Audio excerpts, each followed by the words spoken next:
নমস্কার বন্ধুরা, সৃষ্টি সোনা ব্লকে তোমাদের সকলকে জানাই দুর্গাপুজোর অগ্রিম অনেক অনেক শুভেচ্ছা। আর আমরা সবাই কিন্তু পুজোতে বেশ আনন্দ সহকারে ঘোরাঘুরি করব আর জমিয়ে খাওয়া দাওয়া করব। তখন কিন্তু রিচ বা কোনো কিছু আমাদের বালাই নেই। আর সেই জন্য সবার আগে শরীরটাকে সুস্থ রাখতে হবে।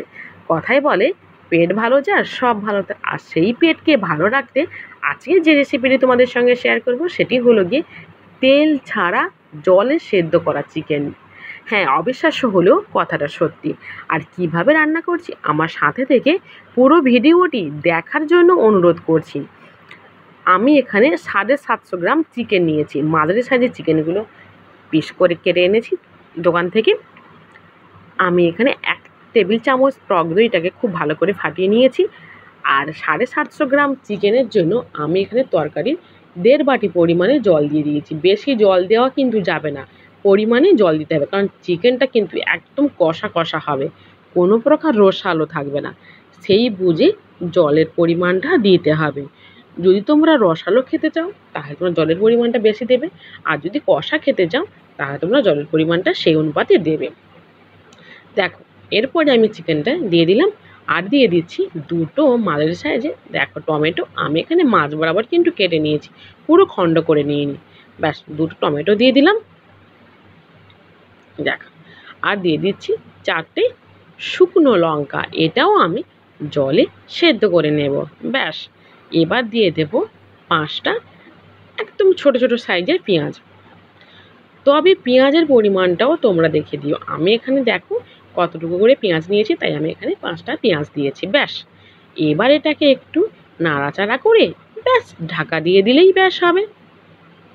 দেখো, এটাকে এবার কিন্তু ঢাকা দিয়ে দিতে হবে, দিয়ে বেশ টকবক করিয়ে ফুটিয়ে নিতে হবে। মোদ্দা কথা এটাই। ব্যাস, আমি একটা ঢাকা দিয়ে দিলাম। আর চটপট যদি হাতে না সময় থাকে তাহলে চিন্তা করার কোনো উপায় নেই। এই চিকেনের রেসিপিটি একদম চটজলদি হয়ে যাবে, কোনো প্রকার ঝামেলা ছাড়া। দেখো, দেখে মনে হচ্ছে আগের তুলনায় চিকেনটা কিন্তু অনেকটা পরিমাণে সেদ্ধ হয়ে এসেছে, কিন্তু এদিকে আমার পেঁয়াজটা কিন্তু এখনও পুরোপুরিভাবে সেদ্ধ হয়নি, আর টমেটোরও কিন্তু নিচের অংশটা একটু কাঁচা ভাব আছে। সেই জন্য আমি আবারও 5 মিনিটের জন্য ঢাকা দিয়ে দিলাম। ব্যাস, টকবক করে ফুটিয়ে নিলাম। দেখো যে জলের কালারটা কিন্তু অনেক পরিবর্তন হয়ে গেছে, কেননা চিকেনের যে চর্বিটা ছিল সেটা কিন্তু জলে মিশে গেছে। ব্যাস, তাই জলের কালারটা পরিবর্তন হয়ে গেছে। এবার টমেটোগুলো আমার সেদ্ধ হয়ে গেছে। ব্যাস, পেঁয়াজগুলোও দেখে বোঝা যাচ্ছে সেদ্ধ হয়ে গেছে। ব্যাস, এবার কি করতে হবে, যেগুলো সেদ্ধ করতে দিয়েছি সেগুলো চটপট তুলে নিতে হবে। ব্যাস, এদিকে আমি পেঁয়াজ, টমেটো, শুকনো লঙ্কা সব কিছুই তুলে নেব। দেখো, তুলে এটাকে ছাড়িয়ে নেব। টমেটোর যে উপরের শক্ত খোসাটা সেটা কিন্তু ছাড়িয়ে নিতে হবে। ব্যাস, এইভাবে একটু হালকা ঠান্ডা করে আমি এভাবে আলতো করে চাপ দিলেই দেখো টমেটোর খোসাগুলো খুব সুন্দর করে উঠে আসছে। আর ওদিকে দেখেছো একদম জলের পরিমাণটা কতটা কমে অল্প হয়ে গেছে।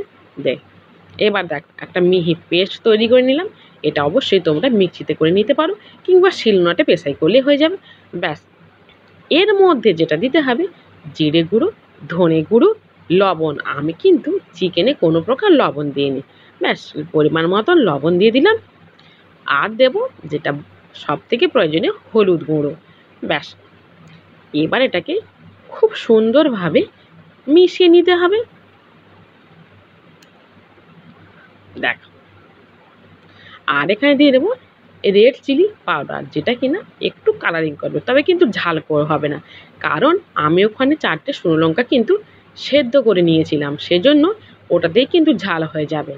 আর একটু কালারিংয়ের জন্য রেড চিলি পাউডার দিলাম। ব্যাস, সমস্ত মশলাগুলো আমি এবার দিয়ে দিয়েছি জলের মধ্যেই, কিন্তু সমস্ত মশলাগুলো দিয়ে দিয়েছি। ব্যাস, এবার সুন্দর করে একদম গ্যাস কিংবা উনুন তাপটা বাড়িয়ে দিয়ে টকবক করে ফুটিয়ে নিলেই ব্যাস একদম তেল ছাড়া জলে সেদ্ধ করা চিকেন একদম রেডি।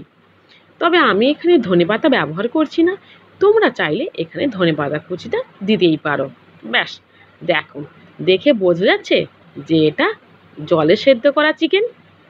কালারটা দেখো কত সুন্দর কালার এসেছে। আর যেটা শেষে দিলাম রসুন কুচি। ব্যাস, এই রসুন কুচিটা আমি শেষে ব্যবহার করলাম এই জন্য এটা রান্নার শেষেও এটা কিন্তু দেখা যাবে, স্পষ্ট করে দেখা যাবে। এটা কিন্তু কোনো প্রকার গলিয়ে নেব না। দেখ হয়ে গেল। এবার দিয়ে দিলাম আদা বাটা আর অল্প একটু রসুন বাটা, ব্যাস। এবার একটু মিশিয়ে নেব, ব্যাস। ওদিকে দেখো একদম পুরো গ্রেভিটা কিন্তু শুকনো হতে শুরু করে দিয়েছে, ব্যাস। যে আদা কিংবা রসুন যে শেষে দিয়েছি এর জন্য যে কোনো গন্ধ করবে এমনটাও নয়। এর গ্রেভিটা শুকনো হয়ে এলেই অটোমেটিক কিন্তু এটা কষাতে কষাতে ওর গ্রেভিটাও ওর গন্ধটাও কিন্তু চলে যাবে।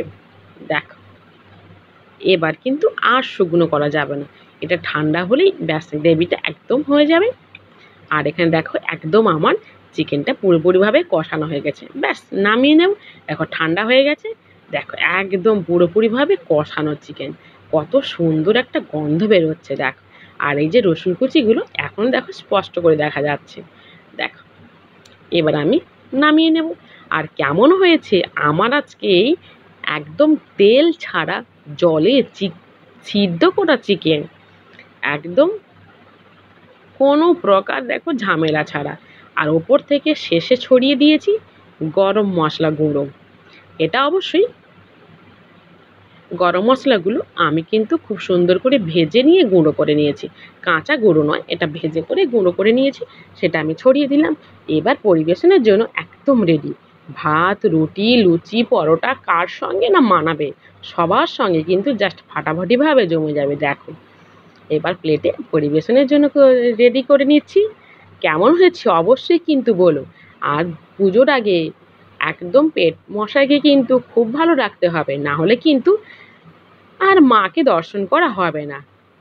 যদি কি না পেট খারাপ থাকে, তাহলে চটফট বাড়িতে এইভাবে পেট ভালো রাখার জন্য একদম জলে সেদ্ধ করা চিকেন বাড়িতে বানিয়ে খেও। আর কেমন হয়েছে অবশ্যই কমেন্ট করে জানো। ভালো লাগলে লাইক, প্লিজ দয়া করে এইভাবেই তোমরা আমার পাশে থেকো। আর তোমরা সবাই সুস্থ থেকো আর আমার পাশে থেকো, আর মন দিয়ে আমার ভিডিওগুলো দেখতে থাকো। আর দেখার জন্য আমি তোমাদের সকলকে অনুরোধ করছি। আর বাড়িতে এইভাবে একদম রিচ ছাড়া বানিয়ে খেও, দেখবে কিন্তু খুব ভালো লাগবে।